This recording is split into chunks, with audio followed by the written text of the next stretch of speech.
మరొక ఆరాధన దినము ప్రభువుని, తండ్రి అయిన దేవుని, రక్షకుని, ఆత్మ తండ్రిని ఆరాధించుటకు ఆయన సన్నిధిలో ఏకీభవించిన వారులారా, ప్రభువుకే మహిమ కలుగును గాక. ఆమేన్. పిల్లల మంచిది. మరి మీ అందరికీ తెలుసు, ఈ దినము ప్రపంచమంతా కూడా ఫాదర్స్ డే, తండ్రి యొక్క దినాన్ని జరుపుకుంటూ ఉన్నారు. దేవుని స్తోత్రం. పిల్లరా, హ్యాపీ ఫాదర్స్ డే. అంటే మరి తండ్రిగా ఉన్నటువంటి వారందరినీ కూడా అభినందిస్తా ఉన్నారండి ప్రపంచం అంతా కూడా. ఈరోజు ఎవరైతే తండ్రిగా జీవిస్తున్నారో, తండ్రిగా మారారో, వారందరినీ కూడా ఈ ప్రపంచం అంతా కూడా అభినందిస్తా ఉంది. దేవునికి స్తోత్రం. నిజమే, తండ్రిని అభినందించాలి. కారణం ఏంటంటే, తల్లి అయితే నవమాసములు మోసి తన ప్రాణాన్ని కూడా లెక్క చేయకుండా బిడ్డకు జన్మనిస్తుంది. ఆ జన్మనిచ్చిన దినం మొదలుకొని తన ప్రయోజకుడు అయ్యే వరకు కూడా తండ్రి యొక్క ప్రయాస అంతా ఇంత కాదండి. మనం చూస్తూ ఉంటాం, అప్పుడప్పుడు టీవీ వార్తల్లో, మీడియా వార్తల్లో మనం వింటూ ఉంటాం. మా తల్లిదండ్రులు ఒక చిన్న కూలి పని చేసుకునేవారు. మరి నా తండ్రి కష్టపడి నన్ను చదివించాడు, అందుకనే నేను ఇంత గొప్ప ఉన్నతమైన స్థానానికి వెళ్ళానని బిడ్డలు చెబుతూ ఉంటే, ఆ తండ్రి సంతోషిస్తా ఉంటే మనం అదంతా కూడా చూసి ఎంతో ఆనందిస్తూ ఉంటాం. దేవునికి స్తోత్రం. పిల్లరా, భౌతికమైనటువంటి తండ్రి అంటే శారీరకమైనటువంటి తండ్రి గురించి అందరూ కూడా ఈ దినము అభినందిస్తా ఉన్నారు, శుభాలు తెలియజేస్తా ఉన్నారు, శుభాకాంక్షలు తెలియజేస్తా ఉన్నారు.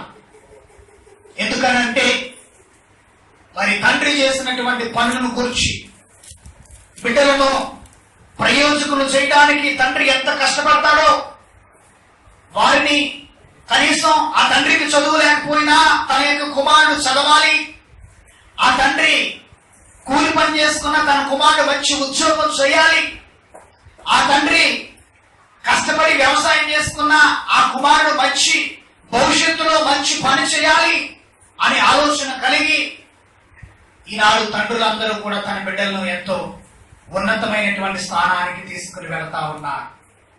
ఆ క్రమంలో అనేక మంది తల్లిదండ్రులను ఇదేనా మనం జ్ఞాపకం తెచ్చుకోవచ్చు ప్రియులారా. కానీ సమయం లేదు కనుక కొంతమంది తండ్రులు ఈ రోజు మనం జ్ఞాపకం తెచ్చుకుందాం.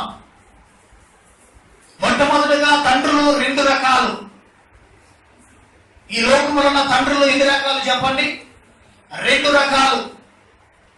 ఒకరు బాధ్యత కలిగిన తండ్రి, ఇంకొకడు బాధ్యత లేని తండ్రి.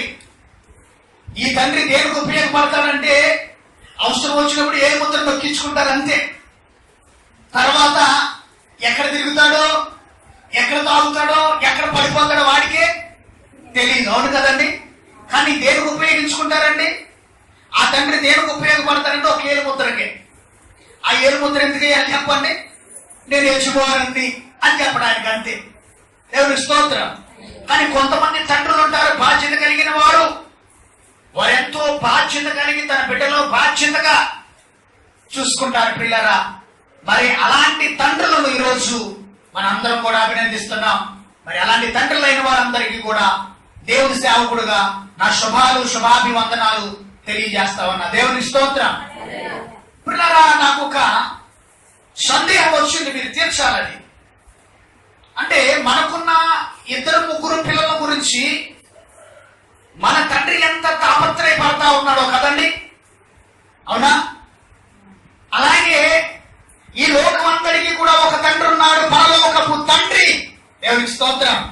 పరలోక మందున్న వసించు మా తండ్రి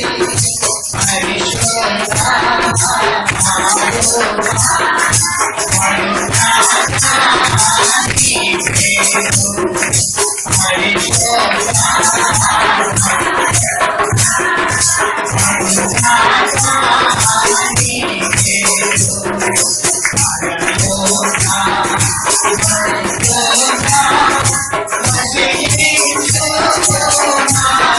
దేవుని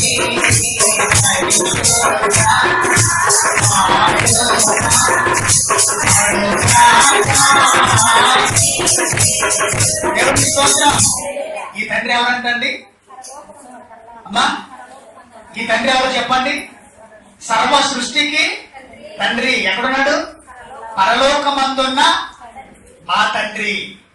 శిష్యులైన వారు ఒక రోజు అడిగారు, ప్రభువా మాకు ప్రార్థన నేర్పించవా అని అడిగినప్పుడు తండ్రి అయిన కుమారుడైనటువంటి తండ్రి నేర్పించిన ప్రార్థన ఏంటంటే పరలోకమందున్న మా తండ్రి. పరలోకమందున్న మా తండ్రి. ఈయన ఎవరు తండ్రి చెప్పండి? ఎవరికి తండ్రి? సర్వ మానవాళికి. దేవునికి స్తోత్రం. హల్లెలూయా. యిర్మీయా గ్రంథంలో అంటాడు, నేను సర్వ శరీరులకు దేవుడను అంటాడు. దేవునికి స్తోత్రం. అపోస్తల కార్యం 10:36 యేసుక్రీస్తు అందరికీ. దేవునికి స్తోత్రం. హల్లెలూయా. పిల్లరా, ఈ లోకములో ఉన్న తండ్రి నీకున్న ఒక బిడ్డ కొరకు, ఇద్దరు బిడ్డల కొరకు, ముగ్గురు బిడ్డల కొరకు నువ్వెంత ప్రయాసపడిపోతున్నావు. అవునా అండి? ఏం చేయాలని? వాళ్ళను ప్రయోజకులను చేయాలని. అవునా? వాడు చేయాలని చూస్తాడు ఏ తండ్రి అయినా. అలా చూసిన వాడి తండ్రి కాదు. అవునా అండి? పిల్లలు గమనించాలి.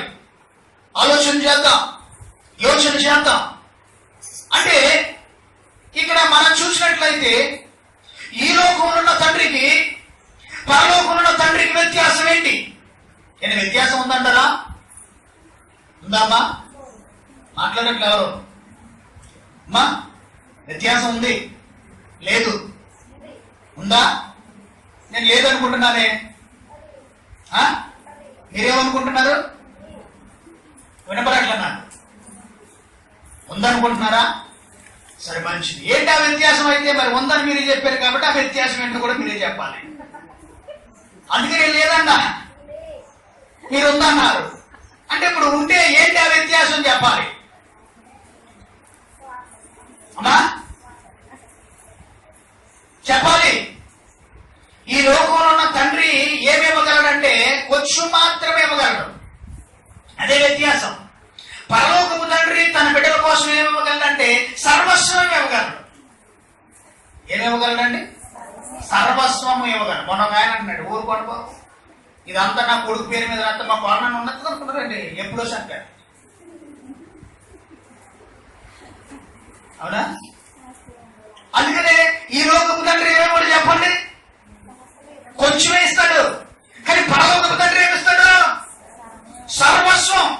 సర్వస్వం అంటే నీ బిడ్డకి ఏదైనా జబ్బు చేసి బలహీనమనుకో, నువ్వు 1 లీటర్ రక్తం ఇస్తావంతే. ఇంకో లీటర్ ఇచ్చావనుకో నువ్వే ఉండవు. అవునా? కానీ పరలోకపు తండ్రి ఏమిస్తాడు చెప్పండి? ఏమిచ్చాడమ్మా? ఆఖరు పొట్టు వరకు కూడా ఇచ్చేసాడు. దేవుని స్తోత్రం. ఏమిచ్చేసాడు? మరి వ్యత్యాసం అంటే ఎలా చూస్తున్నారు? ఏంటో మాకేం తెలియదు, మేము ఈ రోజే ప్రార్థనకు వచ్చాం, ఈ రోజే వాక్యం వింటున్నాం అన్నట్టుగా అండి. అవునా? ఈ లోకంలో ఉన్న తండ్రి ఏమివ్వగలడు? కానీ ఆ తండ్రి ఏమనుకుంటాడు? ఎంత గర్వపడతాడో. మా అబ్బాయినండి, ఎవరనుకుంటున్నారు? IAS కలెక్టర్ మా అబ్బాయి, ఎంత గొప్ప చెప్పుకుంటున్నాడో. ఏమిచ్చావు నువ్వు? ఏమిచ్చావు నువ్వు? నువ్వు ఇవ్వగలిగినంత ఇవ్వలేనిది. కానీ ఇవ్వలేనిది కూడా ఎవరిచ్చాడు? నీ కోసం. తండ్రిగా చెప్పుకునే నీ కోసం, కుమారుడిగా చెప్పుకునే నీ కుమారుడు కోసం, కూతురిగా చెప్పుకునే నీ కూతురు కోసం. అసలైన తండ్రి, సిసలైన తండ్రి, లోకమందరికీ తండ్రి, పరలోకపు తండ్రి ఏమిచ్చాడో తెలుసా?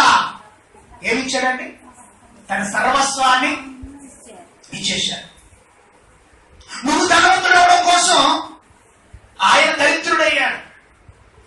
నువ్వు చనిపోవలసి ఉండగా నీ కొరకు ఆయన చనిపోయాడు. నువ్వు దెబ్బలు తినవలసి ఉండగా నీ కొరకు ఆయన దెబ్బలు తిన్నాడు. ఇప్పుడు ఎవరు నిజమైన తండ్రి? ఎవరు బాధ్యత కలిగిన తండ్రి? ఎవరు గొప్ప తండ్రి? ఎవరు నిత్యుడైన తండ్రి? అందుకనే యెషయా ప్రవక్త అంటాడు, నిత్యుడకు తండ్రి, సమాధానకర్తకు అధిపతి అంటాడండి 9వ అధ్యాయం యెషయా గ్రంథంలో. ఆయన ఏమంటాడంటే తండ్రి అంటే అలాంటి తండ్రి కాదు, ఆయన నిత్యుడకు దేవునికి స్తోత్రం. హల్లెలూయా. పిల్లరా, ఎవరు గొప్ప తండ్రి? ఎవరు బాధ్యత కలిగిన తండ్రి? ఎవరు నిజమైన తండ్రి? పిల్లరా, నీ ప్రేమలో స్వార్థం ఉంటదేమో గాని తండ్రి, పరలోకపు తండ్రి ప్రేమలో ఏమాత్రం కూడా స్వార్థము లేదు. ఆయన ప్రేమలో ఏముందండి? కేవలం ప్రేమే ఉందంతే. ఆ ప్రేమ ఎంత? యోహాను సువార్త 3:15 దేవుడు లోకమును ఎంతో ఏం చేశాడు? ఎంతో ప్రేమించాడు. ఎంతో ప్రేమించాడు. అంత ఇంత అని కాదండి. అందుకనే దైవజనులు పాడుతున్నారు, దేవా తండ్రి నీకు. అలాంటి తండ్రికి ఏం చేయాలంటే దినదినము, దేవా తండ్రి నీకు దినదిన స్తుతులు, దేవా తండ్రి నీకు దినదిన